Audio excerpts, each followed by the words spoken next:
Hari ini, oke.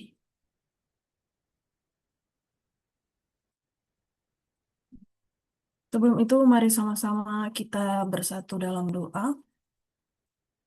Bersyukur Tuhan untuk setiap kasih-Mu dan penyertaan-Mu dalam kehidupan kami, Tuhan.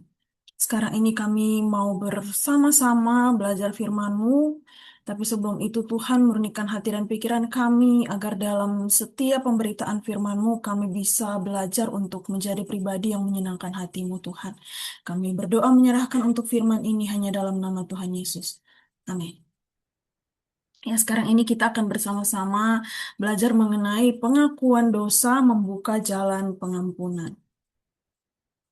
Nah, Bapak, Ibu, saudara-saudari sekalian, seperti yang kita tahu, kitab Imamat itu merupakan kitab yang membahas mengenai peraturan-peraturan dan ketetapan yang diberikan Allah kepada seluruh bangsa Israel dan ketetapan dan perintah itu harus dilakukan kepada seluruh bangsa Israel.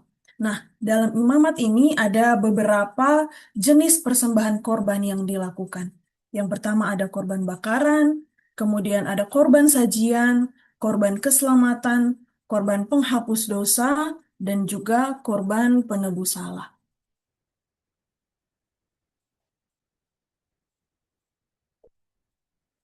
Tujuan dari pemberian korban ini adalah untuk menguduskan diri di hadapan Tuhan, untuk menyenangkan hati Tuhan, dan untuk menjadi pengingat bagi bangsa Israel mengenai korban sejati yang nanti akan datang, yaitu Yesus Kristus itu sendiri.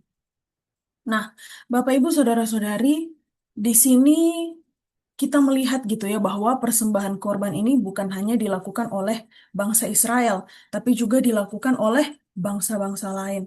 Namun yang menjadi pembeda antara persembahan korban dari bangsa Israel dengan bangsa-bangsa lain adalah bangsa Israel mempersembahkan korban untuk Allah, untuk menyenangkan hati Allah, bukan untuk memberi makan para dewa.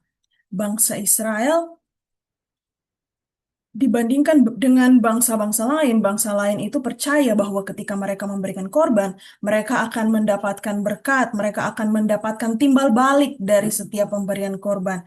Dan penderitaan-penderitaan yang mereka alami itu merupakan tanda bahwa murka dari dewa itu ada dalam diri mereka. Makanya mereka mempersembahkan korban. Sedangkan bangsa Israel itu mempersembahkan korban bukan hanya untuk Allah dan bukan hanya untuk menjadi peringatan antara sesama manusia, tapi juga untuk menjadi kesadaran antara manusia dengan dirinya sendiri.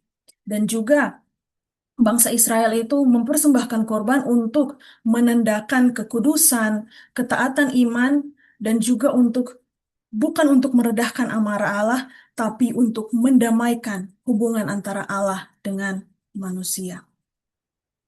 Dan melalui perbedaan itulah menjadikan peraturan dalam persembahan korban bangsa Israel itu jauh lebih kompleks, gitu ya. Tidak sesederhana saya memberikan dan saya mendapat timbal balik, tapi lebih kompleks daripada itu, yang bukan hanya melibatkan manusia dengan Allah seperti yang sudah saya sampaikan tadi, tapi antara manusia dengan sesama dan juga manusia dengan dirinya sendiri. Dan sekarang ini kita akan bersama-sama lebih dalam lagi mempelajari mengenai korban penghapusan dosa yang sangat menarik dan sangat unik yang dilakukan oleh bangsa Israel. Korban penghapus dosa ini terbagi menjadi tiga kelompok yang akan saya bahas. Yang pertama dari jemaat Israel, kemudian pemuka atau pemimpin, dan rakyat jelata atau rakyat biasa. Nah, Bapak Ibu Saudara-saudari, tadi kita sudah bersama-sama membaca dan menyimak mengenai persembahan korban penghapus dosa dalam Imamat pasal yang ke-13 pasal yang keempat ayat 13 sampai ayatnya yang ke-35. Di sini ada beberapa persamaan gitu ya dari setiap ayat-ayat yang sudah tertulis gitu dalam kitab Imamat. Yang pertama dalam ayat yang ke-13 dan juga 14, 22, 23, dan juga 27, 28. Nah, di situ ada hal yang sangat unik yang ditulis dalam kitab Imamat itu adalah di ayat yang ke-14. Maka apabila dosa yang diperbuat itu mereka sadari. Dan ayat yang ke-23 sampai dan ayatnya yang ke-23 dan juga ayatnya yang ke-28. Maka apabila dosa yang telah diperbuatnya diberitahukan kepadanya. Nah, ada persamaan yang sangat penting dalam melakukan ritual persembahan korban penghapusan dosa, yaitu sebelum melakukan ritual penghapusan dosa, melakukan ritual korban penghapusan dosa itu, mereka harus terlebih dahulu menyadari dan juga mereka harus terlebih dahulu menerima teguran orang, menerima apa yang diberitahukan orang mengenai hal-hal yang mereka lakukan. Dan pada waktu mereka menyadari, pada waktu mereka menerima teguran dari orang lain tersebut, barulah mereka dapat memberikan persembahan pengakuan dosa kepada Allah. Nah, kesadaran ini juga bukan hanya penting untuk dilakukan oleh umat Israel pada waktu itu, tapi juga sangat relevan dalam kehidupan kita. Kesadaran itu sangat dibutuhkan pada waktu kita mengaku dosa di hadapan Tuhan. Pada waktu kita beribadah kepada Tuhan dan dalam liturgi kita itu ada tersusun pengakuan dosa kepada Tuhan. Kita harus terlebih dahulu sadar akan kesalahan dan dosa kita kepada Tuhan. Namun yang jadi pertanyaan Bapak Ibu Saudara-saudari pada waktu kita mengaku dosa kepada Tuhan, apakah kita mengakuinya dengan sadar dan kita sungguh untuk mengakuinya kepada Tuhan atau hanya untuk sebagai formalitas kita? Pada waktu kita mengikuti ibadah, ada liturgi dan kita mengikuti liturgi itu. Nah, jadi dari persembahan, sebelum persembahan korban dan kesadaran ini, kita melihat gitu ya, bahwa bangsa Israel pada waktu itu mereka sebelum mempersembahkan korban haruslah sadar terlebih dahulu. Dan bukan hanya itu, mereka juga harus bertransformasi, melakukan perubahan gitu ya. Bukan hanya sadar dan juga eh, tidak melakukan apa-apa, tapi mereka ada action. Nah, action selanjutnya yang mereka lakukan ada dalam proses pembakaran korban, proses penyembelihan korban. Dalam poin yang kedua, kita melihat di situ mereka melakukan berbagai macam proses. Ada beberapa hal yang mereka lakukan. Nah, dalam proses ini yang mereka lakukan ada empat hal. Yang pertama, mereka membawa korban. Kemudian, mereka meletakkan tangan untuk korban pada korban tersebut. Kemudian, mereka menyembelih korban itu di hadapan Tuhan. Dan yang terakhir, mereka melakukan pemisahan antara lemak dan juga bagian dari korban yang lain.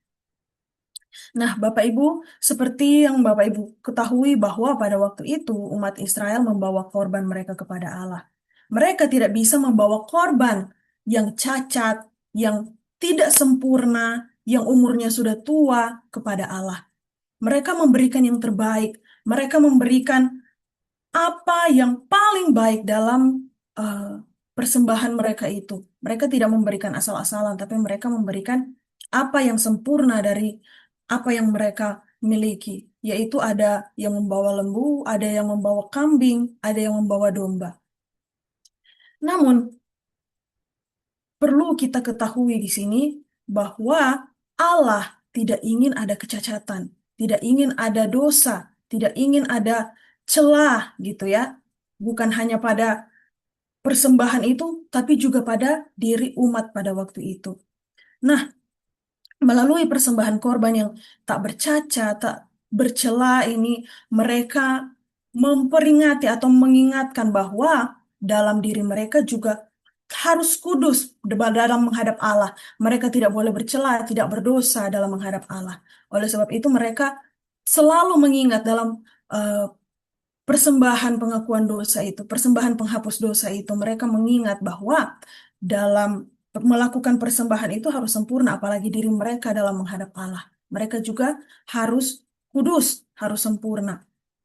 Nah, kemudian persembahan korban yang tak bercacat itu, mereka meletakkan tangan di atas kepala korban sebelum korban itu disembelih.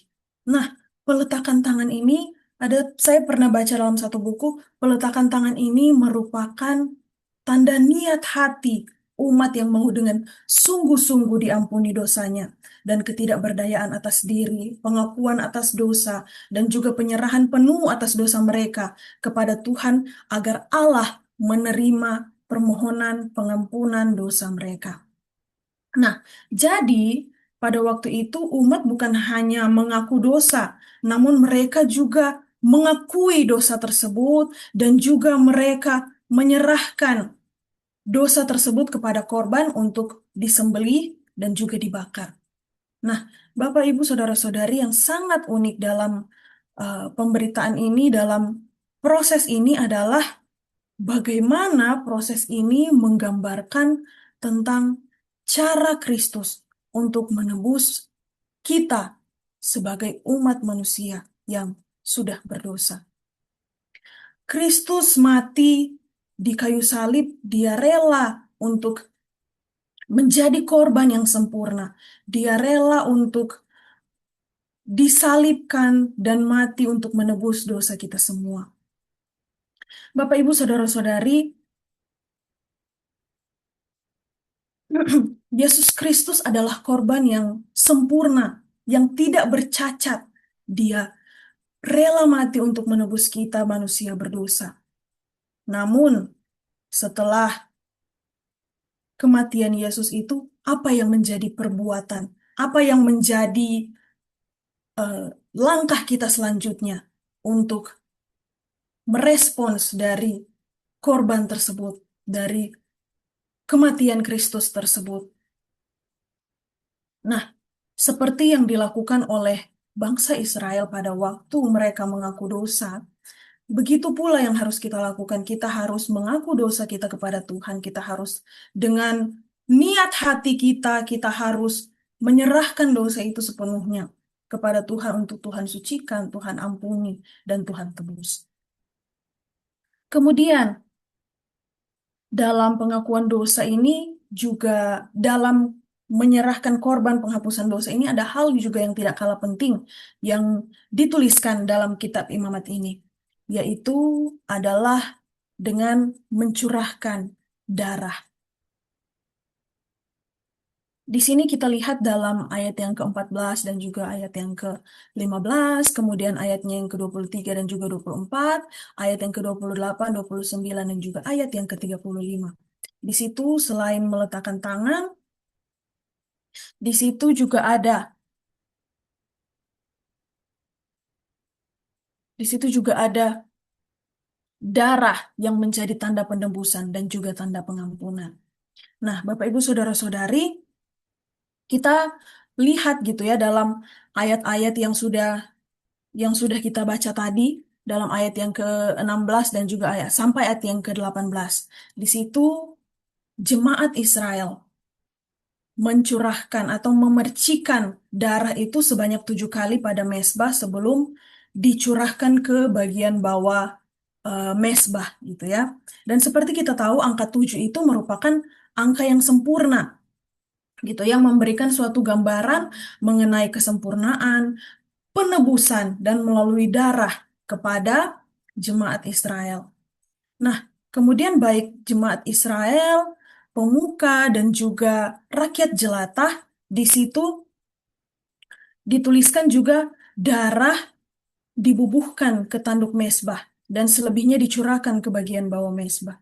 Di situ ada hal yang sangat unik gitu ya, bahwa dalam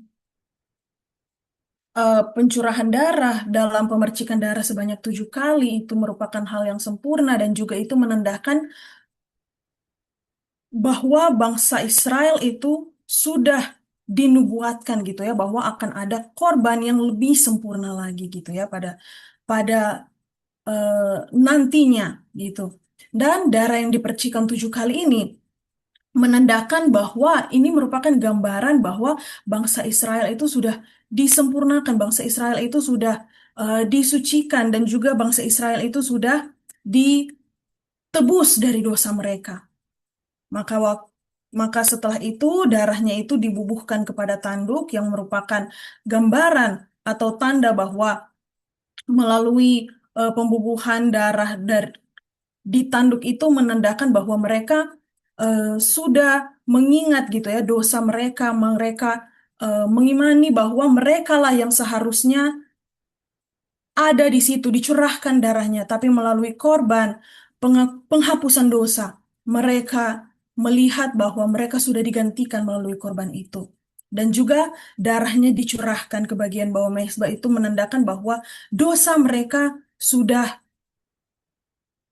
dicurahkan gitu ya, darah mereka sudah dicurahkan melalui pencurahan darah di bawah mezbah itu. Nah, jadi yang sama-sama kita mau lihat di sini adanya penebusan melalui darah ini gitu ya, adanya pengampunan melalui darah ini. Dan penebusan itu dalam bahasa Ibrani itu merupakan diambil dari kata kapara gitu ya. Kapara itu memiliki dua arti. Yang pertama itu menutupi dan yang kedua itu menghapus atau menyucikan dan memulihkan dari dosa.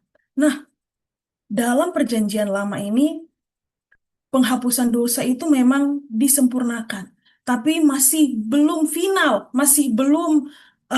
masih belum final gitu ya, dan akan disempurnakan di masa selanjutnya pada waktu kedatangan Kristus, pada waktu Kristus mati di kayu salib. Saya pernah mendengar salah satu khotbah yang mengatakan bahwa penebusan dosa melalui korban pada bangsa Israel itu ditebus secara sementara, gitu ya, dan sifatnya itu harus dilakukan secara berulang.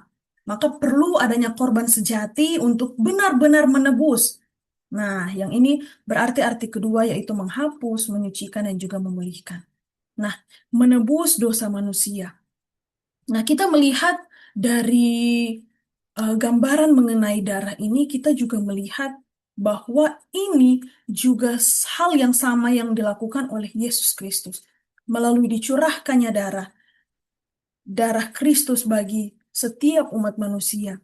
Dia menebus kita, dia mengampuni kita dari setiap dosa, dia menyucikan kita dari setiap dosa dan kesalahan yang kita lakukan. Dia adalah korban yang sejati, dan darah yang tercurah itu bukan darah yang tercurah secara berulang, namun sekali untuk selama-lamanya. Tuhan Yesus menebus kita dari dosa. Tuhan Yesus mengampuni kita, namun kita seringkali masih sering jatuh ke dalam dosa.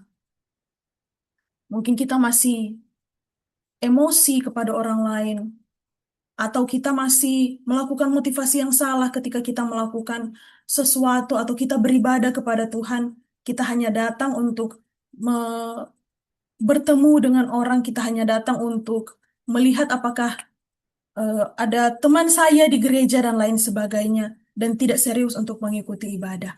Dan juga kita mungkin seringkali senantiasa mengandalkan diri kita sendiri. Kadangkala kita lupa untuk mengandalkan Tuhan. Kita lupa untuk melihat kebaikan-kebaikan Tuhan dalam kehidupan kita.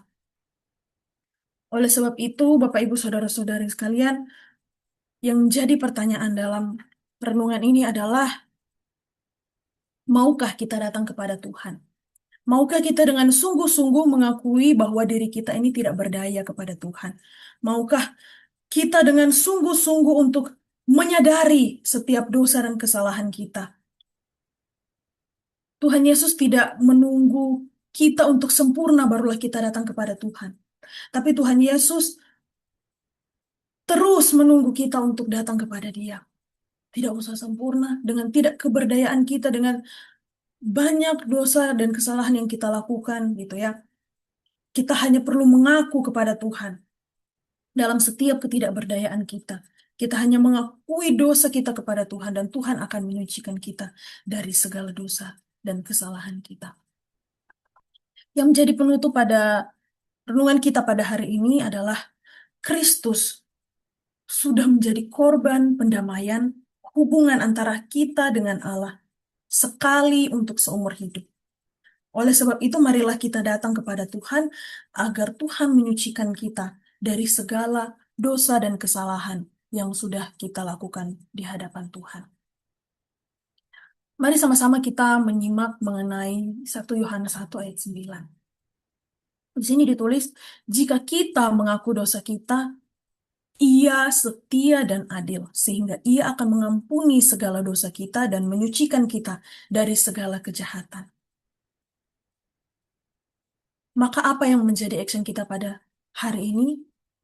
Kita mengaku dosa kita, sehingga Tuhan akan mengampuni kita dan menyucikan kita dari segala kejahatan, dari segala apa yang menjadi kekeliruan yang tidak kita sadari dalam kehidupan kita. Amin. Demikian firman Tuhan yang bisa saya sampaikan. Saya minta dengan kasih Pak Robert untuk menutup kita dalam firman Tuhan. Mari Bapak Ibu dan saudara-saudara kita berdoa. Bapa di surga, kami sungguh bersyukur kebenaran firman-Mu mengingatkan kami bahwa dosa begitu serius di hadapan Tuhan. Setiap dosa harus dibayar dengan harga yang sangat mahal. Siapapun yang melakukan dosa, bahkan rakyat jelata pun, di dalam tradisi Israel, Tuhan memerintahkan mereka tetap harus membayar korban tebusan buat pengampunan dosa kepada mereka, dan itu harus dilakukan setiap kali mereka melakukan dosa. Saat ini kami tidak melakukan apapun agar dosa kami diampuni oleh Tuhan, karena Yesus Kristus sudah membayar dengan sempurna semua korban-korban yang harus dilakukan di Israel. Semua dilakukan oleh Kristus di kayu salib dengan sempurna bagi dosa-dosa kami. Tolonglah kami agar kami tidak hidup di dalam dosa, dan agar kami juga menyadari keberdosaan kami, agar kami juga mensyukuri anugerah Tuhan, karena setiap kali kami berdosa, Tuhan yang sudah mengampuni dan Tuhan yang sudah membayar sempurna. Mampukan kami menjadi anak-anak yang sungguh-sungguh menjaga kekudusan kami, agar kami tidak menganggap enteng anugerah Tuhan, sebab Tuhan tetap akan menghukum dosa-dosa yang kami lakukan di dalam dunia ini. Oleh karena itu, ajar kami juga taat kepada Engkau ya Bapa, dan memilih untuk menyenangkan hati Tuhan di dalam setiap langkah-langkah hidup kami, perbuatan, perkataan kami, dan seluruh hidup kami.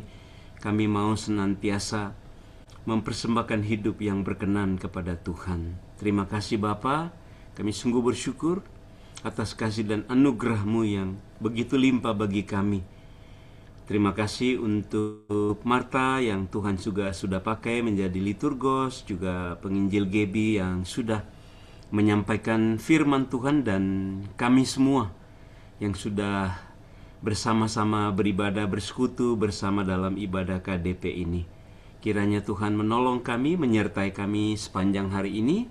Berkati juga ibadah Rayon 1 dan Rayon 4 akan mengadakan ibadah pada pukul 11 di kediaman rumah Pak Jamin, agar kiranya Tuhan yang menuntun perjalanan jemaat, terutama jalannya ibadah, agar berlangsung dengan baik, dan sungguh-sungguh kami merasakan fellowship yang baik dan juga persekutuan di dalam Tuhan, dan Tuhan memberkati dengan sukacita.